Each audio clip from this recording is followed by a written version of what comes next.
Imagine wandering through a dense forest.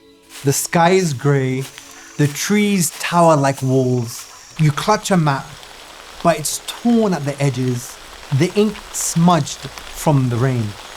Every turn feels like a guess. You move forward, then back.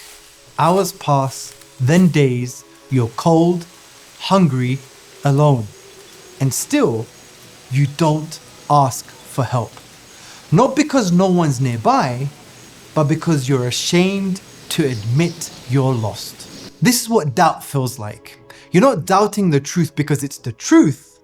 You face doubt because you have no direction. It's the kind that grows in isolation and silence. The kind that steals your strength while pretending to make you strong. But Islam doesn't leave you to wander alone. It doesn't demand that you solve everything by yourself. It commands you to ask, to seek clarity, to reach for light, to ask for the right way to continue your journey. Because sometimes the only thing standing between you and the way forward is the courage to say, I need help.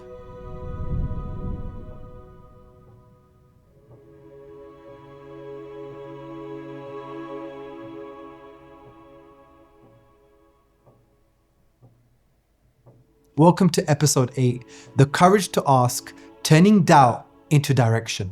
When confusion strikes, many suffer in silence, out of pride, out of fear, out of shame. But Allah is clear. So ask the people of knowledge if you do not know. This isn't a suggestion, it's a divine instruction. Asking is not a weakness, it's worship. It is how the heart seeks light, how the soul breathes when it's suffocating in silence. Because doubt is not dangerous, but silence, when clarity is a step away, that's what breaks Iman. When your car breaks down, you call a mechanic. When your heart fails, you see a doctor. But when your soul trembles, who do you go to? Don't give your Iman to entertainers and charlatans. Give it to those who've built their lives upon the Qur'an, the people of ilm, knowledge, hikmah, wisdom, and nasiha, advice, scholars, teachers, mentors. Those who carry the Qur'an and the prophetic guidance in their chest. We are part of a blessed Ummah, a community overflowing with khair, with goodness, a garden rich with wisdom and knowledge. In this garden, there is always someone who can help illuminate your path. Your role is to seek them out and ask. For the question you hesitate to voice may be the key to healing your heart. So, do not carry your doubts alone. Reach out, inquire, and let the light of understanding dispel the shadows of uncertainty. We are a community of brothers and sisters that help each other. Allah makes this clear. The believing men and believing women are allies of one another. Brothers and sisters, it is important to understand that Shaitan wants you to stay silent. One of Shaitan's strategies is that he doesn't attack with facts, he attacks with feelings. Whispers like, you're the only one who thinks like this. If you ask, they'll judge you. You're weak, you're dirty, you're broken. Shaitan wants you to bully yourself, but Islam teaches you to change the language you use to describe who you are. For example, the Prophet ﷺ said, none of you should say, my soul has been wicked. Rather let him say, my soul has faulted. And the Prophet ﷺ taught us to cure any doubts, falsehood, and lack of knowledge with sincere questions. He said, the cure to ignorance is to ask.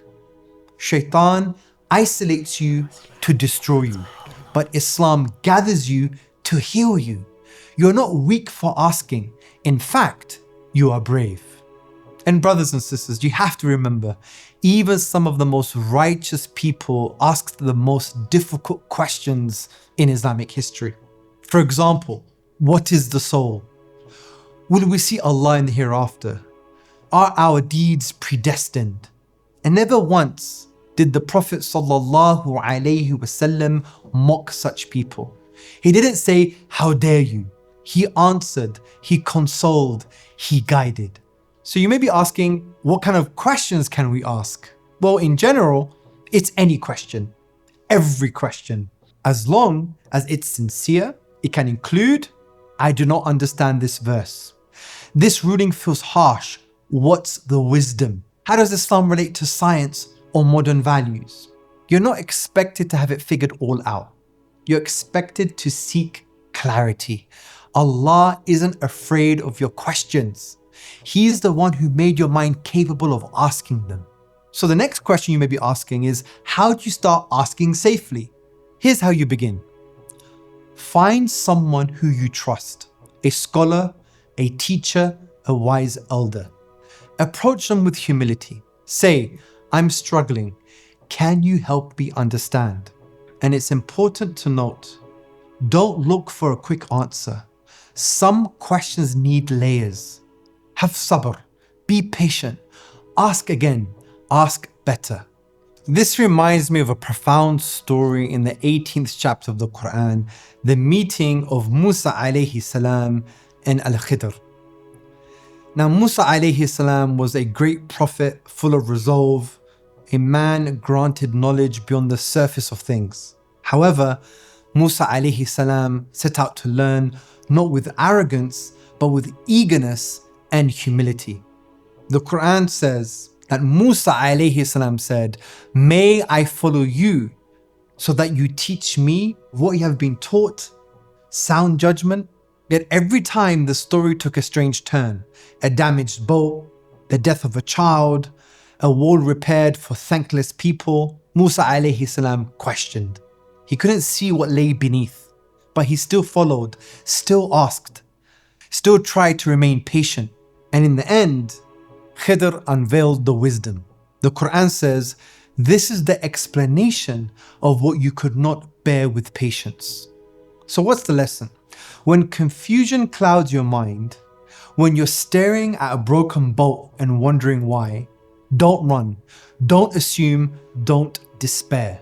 Ask, wait, walk the path of humility. Just like Musa alayhi salam when he said, "You will find me, if Allah wills, patient, and I will not disobey you in any matter." Because Allah does not deny light to the seeker who knocks gently on the door of knowledge. He does not withhold wisdom from the one who walks forward with patience and trust. Doubt is not always darkness. Sometimes it is the beginning of a deeper dawn, a test to see if you'll question with reverence, if you'll pause before judgment, if you'll follow the road, even when you don't yet see where it leads. But ask like Musa alayhi salam, with humility, with trust, with the willingness to wait, and you'll find that what once puzzled you will not only make sense, it will transform you. Because sometimes the answers don't come to the proud or the hasty, they come to those who dare to journey with humility. So here is a final reflection. Ask yourself, what question has haunted me but I've been too afraid to say? Have I been walking in the dark, holding a map I don't know how to read? Who can I trust to show me the right direction? Because asking is not just about finding answers, it's about returning to the light. So don't carry your doubt like a secret burden. Unpack it, share it, let someone switch on the light. Your doubt may feel heavy now, but once you ask, you'll find it was never a weighty truth. It was just an unanswered question waiting for you to be brave enough to say, "Can you help me understand?" Let your doubt lead you back to Allah, not away from Him. Ask, learn, heal, and turn your questions into bridges that lead to yaqeen.